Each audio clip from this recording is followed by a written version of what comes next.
खैरपुर मां सिंधियाना news network के reporter फ़हीम ज़ैदी मूजिब वज़ीर आज़म पाकिस्तान पारां ज़रई बैंक पाकिस्तान के सहकार से बरसात और ॿोॾ मुतासिर आबादगारनि हारियुनि खे 23 अरब रुपयनि खां वधीक ज़रई कर्ज़ की फ़राहमी के हवाले से सचल ऑडिटोरियम में आगाही सेमिनार मेंबर क़ौमी असेंबली डॉक्टर नफ़ीसा शाह की सदारत में थियो। सेमिनार में deputy commissioner doctor Sharjeel Noor Channa, chief manager state bank Muhammad Ismail, zonal chief ज़रई bank Nazakat Ali Ujan, regional manager Sukkur Muhammad Jan Kakar, state bank के सीनियर ऑफिसर तौकीर शाह, ज़रई बैंक सखर के मैनेजर माशूक अली भंड, खैरपुर के मैनेजर इरशाद उनड़ समेत बिया ऑफिसर मौजूद हुआ।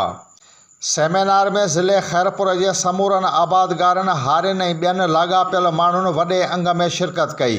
सेमिनार के खिताब कंदे डॉक्टर नफ़ीसा शाह चयो त हुज़ियल बरसातुनि ऐं ॿोॾ के नतीजे में आमदनी, मिल्कियतूं, ज़मीन, घर, माल, रोड, रस्ता तबाह थिया आहिनि। उन सिलसिले में बहाली और रिलीफ बाबत वज़ीर आज़म पाकिस्तान पारां वॾो ज़रई पैकेज जो ऐलान किया वियो आहे त जीअं आबादगार हारियुनि खे बग़ैर व्याज के ज़रई कर्ज़ की फ़राहमीअ सां खेनि फ़ाइदो थी सघे।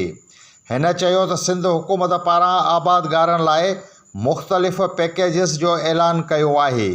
अॼु जे सेमिनार जो मक़सद आबादगारनि हारियुनि खे वज़ीर आज़म पाकिस्तान पारां ऐलानियल ज़रई कर्ज़ के हवाले से आगाही ॾियणु आहे ऐं व्याजनि खां अवाम खे छोटकारो वठाइणु आहे।